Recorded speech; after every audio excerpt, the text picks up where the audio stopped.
It's amazing when you think about it that semiconductors are used virtually everywhere in today's tech. In your mobile phones, your laptops, your PS5, cars, satellites, aircraft, pacemakers. They are the invisible building blocks that both drive and shape much of our living reality today. The humble semiconductor has changed the way we live. So what exactly are semiconductors? Semiconductors are essentially the in-betweens of insulators and conductors and have a unique physical property relative to whether it allows or doesn't allow electricity to go through. Computers take in and send off data in the form of binary electronic signals existing as either 1 or 0. And in a highly simplified fashion, that's how data is essentially exchanged in a complex device such as a computer. So semiconductors are an essential component of today's electronic device, enabling advances in communications, computing, healthcare, transportation, military defense, clean energy, and countless new applications across industries. Semiconductors have traditionally been made using a base material such as silicon, which is pretty impressive considering that it's just sand.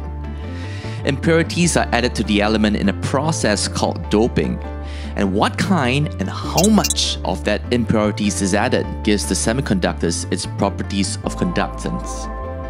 Semiconductors often is referred to as integrated circuits or ICs or microchips, which are made from either pure elements such as silicon, germanium, or from compounds such as traditionally gallium arsenide or modern day gallium nitride and silicon carbide for different applications. Processor. So, for built-in upgradability, buy a 486SX with Intel. Now, we've been so successful in miniaturizing such chips. Chips began to be miniaturized at such a steady rate, it was as if the technology was following a law. First started about 50 years ago by Gordon Moore, co-founder of microchip giant Intel. So I took a wild extrapolation and said we're going to continue doubling every year. We're going to go from about 60 elements now to 60,000 in 10 years. Moore's law predicted that the number of transistors that you could fit on a chip would double every 2 years. And that's why our phones, devices are getting smaller and more powerful as we are able to squeeze more transistors into a chip using nanoscale manufacturing capabilities and sheer atomic precision. Apple's latest A13 Bionic has 8.5 billion of them, and they can all fit onto your fingernail.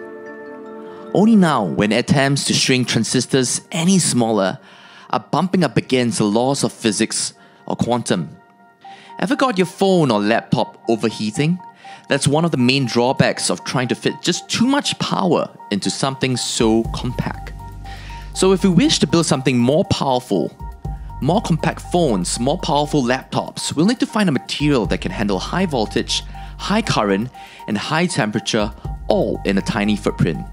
And that's where silicon carbide and gallium nitride come in.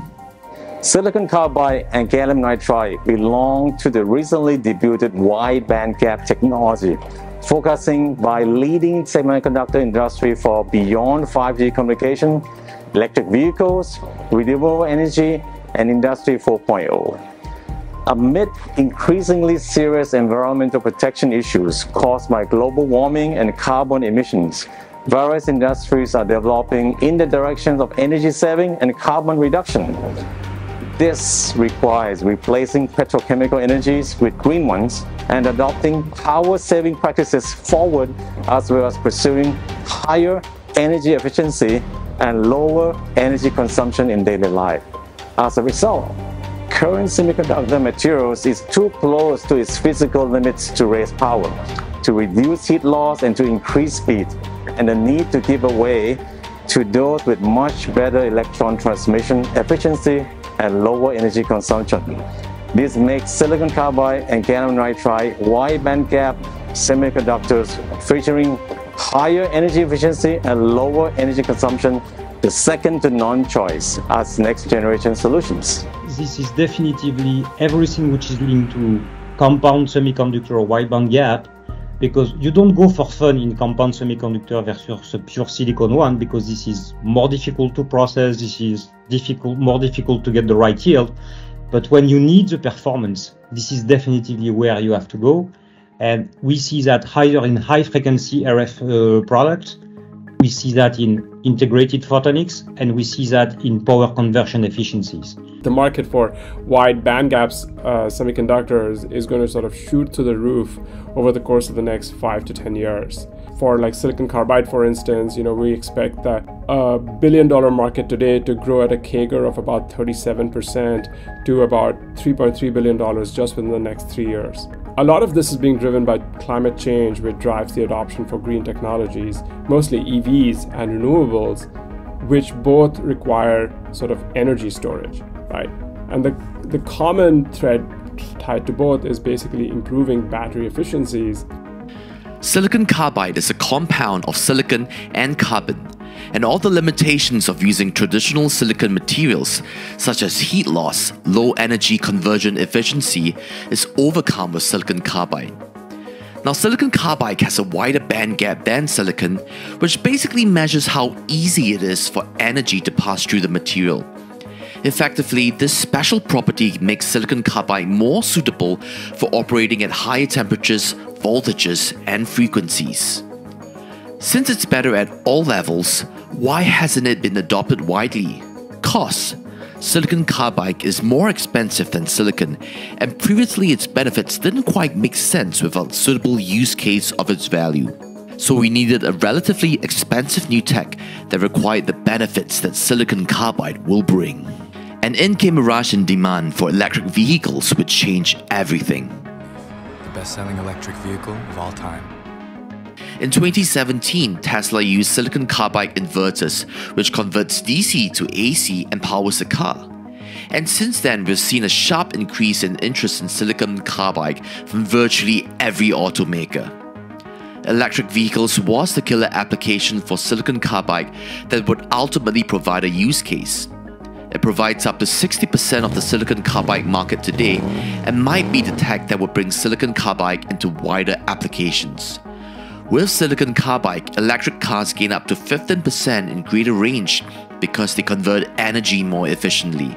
The cost of battery materials has shot through the roof over the course of the past 3 or 4 years as well, all of which basically is driving greater demand for power electronics, which are semiconductor chips that improve battery performance. Now for silicon carbide, its cost-performance ratio is attractive at higher voltages. Hence, electric vehicles markets with its large battery requirements are a natural fit due to its higher cost. But for devices such as smartphones, which still require high power, but are relatively lower compared to electric vehicles, that's where gallium nitride comes in with its lower cost to performance ratio compared to silicon carbide. The high-power gallium nitride products improve power with much smaller form factor component and much more compact chargers, blessed by the significantly reducing temperature and thermal effect. This fast charging application for mobile devices and notebooks are of great potential in the future. We've seen gallium nitride most commonly in wireless chargers, where the move to gallium nitride has not only shrank the size of chargers, but also ensured cooler and safer charging to more efficient power transfers. Like silicon carbide, it all sounds great, but gallium nitride's main drawback again is cost that has prevented its widespread adoption. Besides cost, the manufacturing process using both silicon carbide and gallium nitride is also notoriously complex.